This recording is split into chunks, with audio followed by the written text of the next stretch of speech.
பத்திரிகையாளர்கள் மற்றும் மேடையில் இருக்கும் திரைக்கலைஞர்கள் அத்தனை பேருக்கும் என்னுடைய வணக்கங்கள். அரணம் சுத்தமான தமிழ் பெயர், நிறைய அர்த்தம் இருக்குது அதுக்கு. தமிழில் பாதுகாப்பு, மதில், அந்த மாதிரி நிறைய அர்த்தங்கள் இருக்குது. நல்ல தமிழ் பேர் வச்சதுக்கு முதல்ல நன்றி பிரியன் சார். இப்போ அது குறைஞ்சிட்டே வருது தமிழ் சினிமாவில். எல்லோரும் இங்கிலீஷில் பேர் வைக்க ஆரம்பிச்சிட்டாங்க ஸ்டைலாக.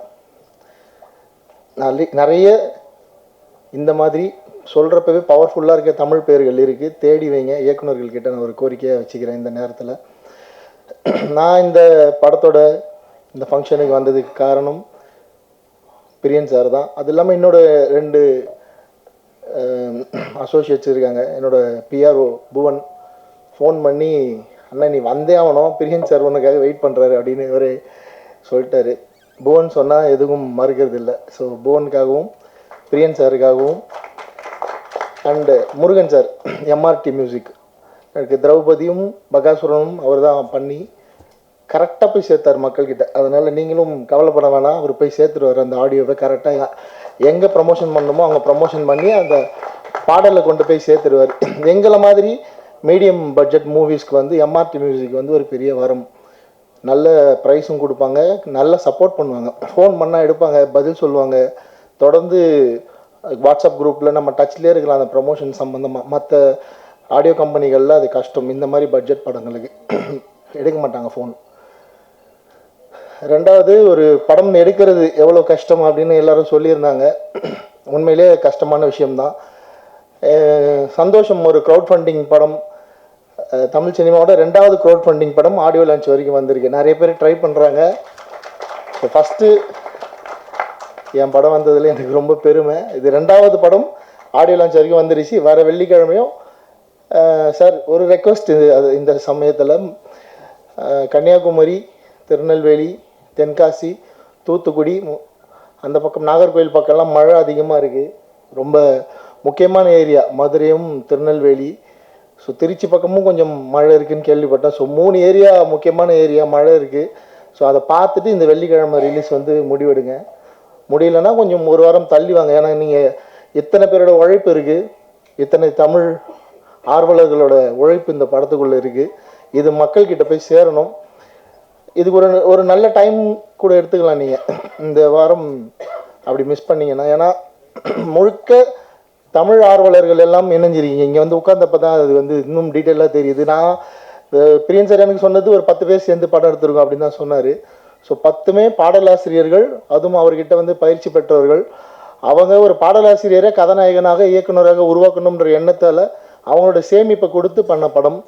ஸோ தமிழ்நாட்டில் இருக்கிற அத்தனை தமிழ் ஆர்வலர்களும் இந்த ஒரு விஷயத்துக்காக இந்த படத்தை போய் நீங்கள் தேட்டரில் பார்க்கணுன்னு நான் ஒரு கோரிக்கை அங்கே வச்சுக்கிறேன். அவங்கள போய் சேர்க்க வேண்டியது உங்களோட வேலை தான்.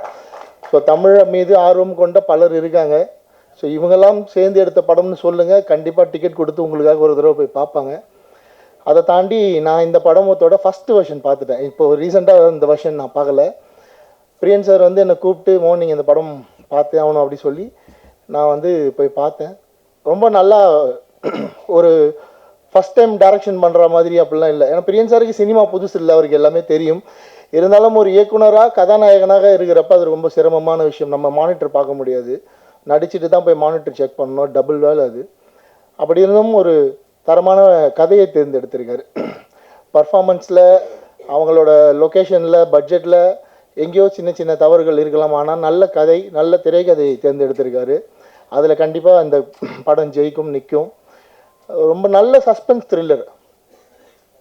இந்த படத்தில் வந்து இவர் கேரக்டர் நல்லவரா கெட்டவரா, அந்த வீட்டை சுற்றி நடக்கிற அமானுஷ்யங்கள் உண்மையில் அமானுஷ்யமா அமானுஷ்யம் இல்லையா, இந்த மாதிரி நெகட்டிவ் பாசிட்டிவ்னு மாறி மாறி அந்த டைமென்ஷனில் தான் போவோம் ஸ்க்ரீன் பிளே.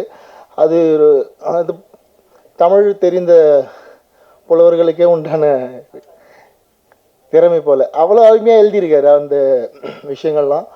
ஸோ இந்த படத்தில் வந்து ஒரு நெகட்டிவாக பாசிட்டிவாக அப்படின்னு ஸ்க்ரீனில் பார்த்து தெரிஞ்சுக்கோங்க. அது ஃபஸ்ட் ஹாஃபில் ஒரு மாதிரி இருப்பார், செகண்ட் ஹாஃபில் ஒரு மாதிரி இருப்பார். ஸோ இந்த நெகட்டிவ் பாசிட்டிவ்னு பேசுகிறப்ப இப்போது இந்த மேடையை பயன்படுத்தி இந்த இப்போ போன வாரம் வெளியே இருக்க இந்த கூசு முனுசாமி வீரப்பன்ன்ற வெப்சீரிஸை வந்து நான் இந்த டைமில் பாராட்டிடுறேன். ஜி ஸ்டுடியோவுக்கு ரொம்ப நன்றி, அண்ட் அந்த டைரக்டர் ஷரத்துக்கும் ரொம்ப நன்றி. ஒரு தரமான படைப்பை வந்து வெளியிட்டிருக்காங்க. ஸோ இவ்வளோ நாளாக கம்ப்ளீட்டாக நெகட்டிவாகவே தெரிஞ்ச வீரப்பன் அப்படின்ற ஒரு மனுஷன் இன்றைக்கி மக்கள் மத்தியில் ஓரளவுக்கு பாசிட்டிவாக போய் சேர்ந்துருக்காரு. ஆல்ரெடி வட தமிழ்நாட்டில் ஒரு ஹீரோ தான். ஆனால் இன்றைக்கி மொத்த தமிழ்நாடு முழுக்க, உலகம் முழுக்க வீரப்பனார் வந்து ஒரு ஹீரோ மாதிரி ப்ரொஜெக்ஷன் ஆகிட்டுருக்கு.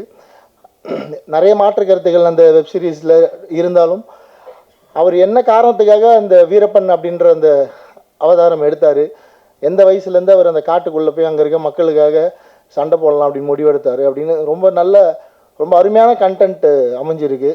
ஒரு சினிமா நினச்சா எவ்வளோ பெரிய நல்லவனையும் கெட்டவனாக மாற்றும்.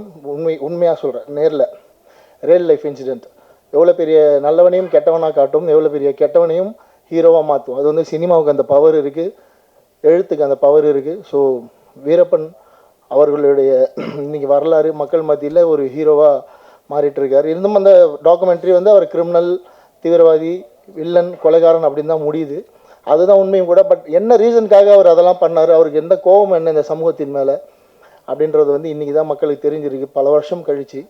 ஸோ இந்த மாதிரி நிறைய ஆளுமைகள் இருக்காங்க, அவங்களெல்லாம் பற்றி தொடர்ந்து வெப் சீரிஸ் வரணும். மலையூர் மம்பட்டியான் இருக்கார், அப்புறம் அரியலூர் பக்கம் வந்து தமிழரசன் இருக்கார், புலவர் கலிய பெருமாள், ஆறுமுக நாட்டார், இந்த மாதிரி இன்னும் நிறைய பேர் இருக்காங்க. இந்த பேர்லாம் சொல்கிறேன்னா யாராவது ஒரு டைரக்டர் இவங்களை பற்றி தேடி அவங்கள பற்றின டாக்குமெண்ட்டும் வந்தால் அந்தந்த வட்டாரங்களில் இந்த மக்கள் வந்து அவங்க என்ன காரணத்துக்காக இந்த சமூகத்துக்கு போராளியாக இருந்தாங்க, மாவோயிஸ்டாக இருந்தாங்க அப்படின்னு தெரிஞ்சுப்பாங்க. எப்படி அவங்களோட மரணம் நிகழ்ந்தது, அதில் என்ன உண்மை இருக்குது, அதில் என்ன அரசியல் இருக்குது, அதெல்லாம் புரிஞ்சுப்பாங்க. அது வந்து சினிமா மட்டும்தான் அதை செய்ய முடியும்.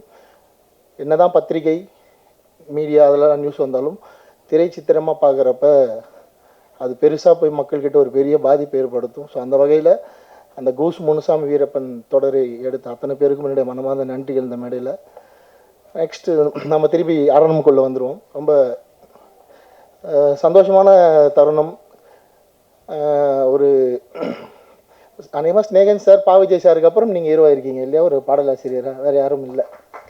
ஸோ அதில் ஒரு முக்கியமான இடம் இந்த முதல் 3 அதுக்குள்ளே வரதெல்லாம் ரொம்ப சூப்பர். கண்ணதாசன் சார் மேலே ரொம்ப மதிப்பு, வாலி சார் மேலே ரொம்ப அன்பு கொண்டவர் பிரியன் சார். ஸோ கண்ணதாசன் சார் மாதிரி ப்ரொடக்ஷனுக்குள்ளேயும் வந்துட்டார். அதுவும் ஒரு படத்தில் ப்ரொடியூசராக, ஹீரோவாக, டைரக்டராக பெரிய அவதாரம் தான் இது, பெரிய பொறுப்பு இருக்குது. அவரை நம்பி ஃபன் பண்ணுவங்கெல்லாம் சப்போர்ட் பண்ணுங்கள். நல்லது கெட்டது எது வந்தாலும் கூட இருங்க கடைசி வரைக்கும். இது தொடக்கம் தான். அவர் உருவாக்கிய மாணவர்கள் நிச்சயமாக அவரை திருப்பி தாங்கி பிடிப்பாங்க, அதில் எந்த மாற்று கருத்தும் இல்லை. எனக்கு தெரியும், நான் போயிருக்கேன், 2 ஆண்டு விழாக்கு நான் கலந்துருக்கேன் அந்த பயிற்சி பட்டறையில். ஸோ ரொம்ப புது முயற்சி, புது விஷயம், இதுவுமே ஒரு முயற்சி தான். ஸோ நீங்களாம் அவருக்கு வந்து சப்போர்ட் பண்ணணும். ஹீரோயின் ரொம்ப நல்லா இருக்காங்க ஃப்ரேமில், விஷுவலில் பார்க்க. நான் புது ஹீரோயின் நினைக்கல, இப்போ தான் சொல்லி தான் தெரியும் அவங்க ஃபஸ்ட் படம் பண்ணுறாங்கன்னு. ரொம்ப நல்லா பர்ஃபார்ம் பண்ணியிருக்காங்க, சூப்பராக இருக்காங்க விஷுவலாக ஸ்க்ரீனில் பார்க்க. அண்டு படத்தை ரிலீஸ் பண்ணுறதுக்கு ஒரு மனுஷன் வந்திருக்காரு. அது இந்த காலகட்டத்தில் அதுக்கே தனியாக நீங்கள் அவருக்கு ஒரு கைத்தட்டல் கொடுக்கலாம். நிஜமாகவே ஒரு பெரிய விஷயம் அது. ஒரு கம்பெனி ஒரு படத்தை வந்து நாங்கள் ரிலீஸ் பண்ணுறோம் இந்த சிச்சுவேஷனில், ரொம்ப பெரிய விஷயம் அது. ஸோ அவருக்காக தான் நான் அதை சொன்னேன். இந்த வெள்ளிக்கிழமை, அதுவும் தப்பாக எதுவும் எடுத்துக்க வேண்டாம், மழை நேரத்தில் ரிலீஸ் பண்ணால் அந்த ஒரு ஏரியாவிலேருந்து வர ஒரு 10 லட்சம் மிஸ் ஆனால் கூட 3 ஏரியாவிலேருந்து நமக்கு 30 லட்ச ரூபா அடி வாங்கும். ஸோ அவரோட சைட்லேருந்து தான் நான் அதை சொன்னேன். ஸோ நல்லது கெட்டதெல்லாம் நீங்கள் அதில் யோசித்து நல்ல முடிவு எடுங்க. இந்த வாரம் இல்லைன்னா அடுத்த வாரம் வந்தாலும் நிச்சயமாக இந்த படம் மக்கள் மத்தியில் பெரிய பேர் வாங்கணும். ஸோ அதுக்கு நீங்களாம் உதவணும். தமிழ் மீது பற்று கொண்டவர்கள், இந்த தமிழ் மீது ஆர்வம் கொண்ட கூட்டணிக்கு ஆதரவு கொடுக்கணும்னு வேண்டிக்கிறேன். தேங்க்யூ.